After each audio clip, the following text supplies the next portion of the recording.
Hi, welcome to the Gamesplainer. I'm Jeff the Gamesplainer and today I'm gamesplaining Touria. If you have watched the other videos, you'll have an idea of how Touria works. So I'm going to have a playthrough so you can get a real good feel for how the game actually plays. I've set the game up as a 2-player game.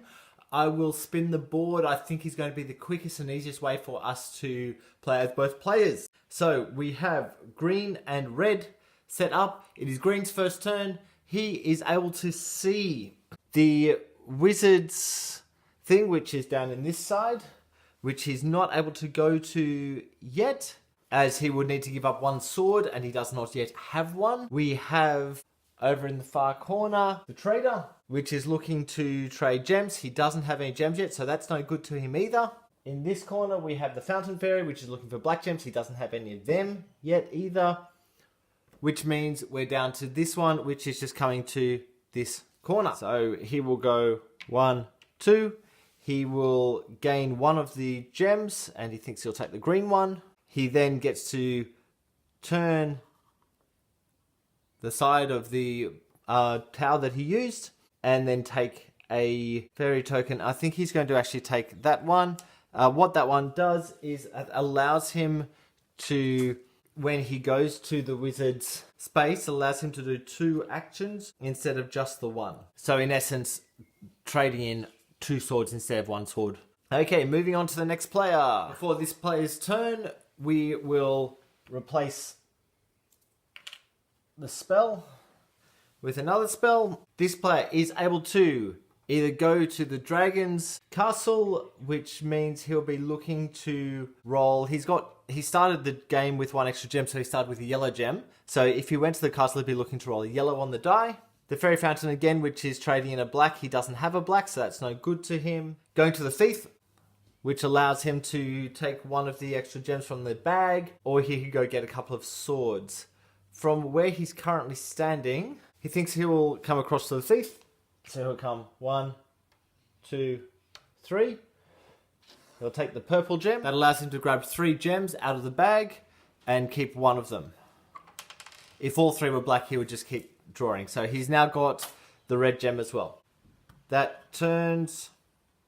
So now he's got 2 dragons facing towards him for his next turn. Let's move on. So now we have 2 towers facing towards him that send him to the wizard's observatory, which isn't really any help to him at the moment.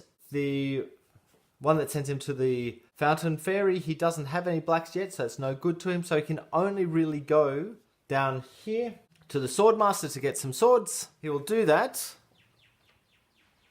going 1, 2, 3. So he's used his 3 free movement, taking a gem.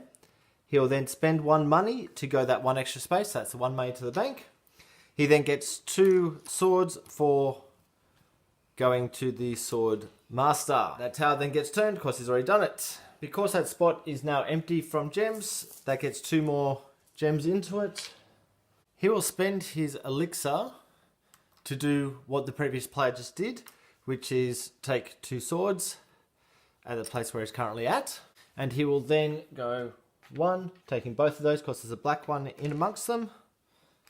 2, 3. That then allows him to get rid of the black one, and that sends it out of the game. That tower then spins 90 degrees. We replace the 2 gems and move on to the next player's turn. This guy is going to go to the wizard's spot. 1, 2, 3. Take 1 of those gems on the way through. It costs him 1 money to go to the wizard spot, so that's 1 money for the wizard. Which pushes him down into that zone. He will spend that spell to do it twice, which means he can trade in both of those swords, and he'll take 2 hearts for those 2 swords. That tower then turns 90 degrees, and we go to the other player. This player will head 1, 2, which gets him that one. Those 2 gems then get replaced, 2 out of the bag, which are purple and a red.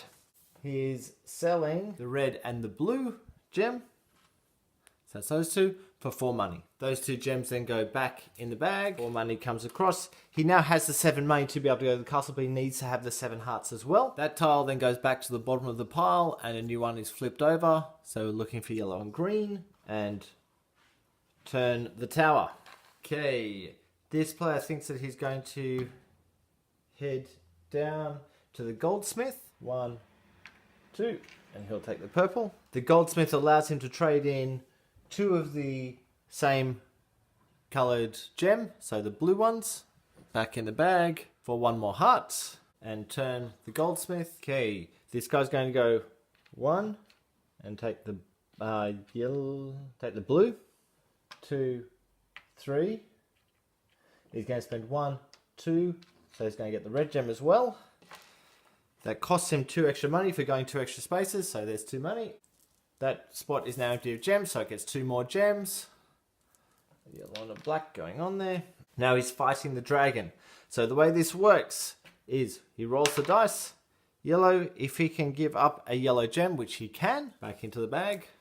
And for that, I get 1 heart for my bravery.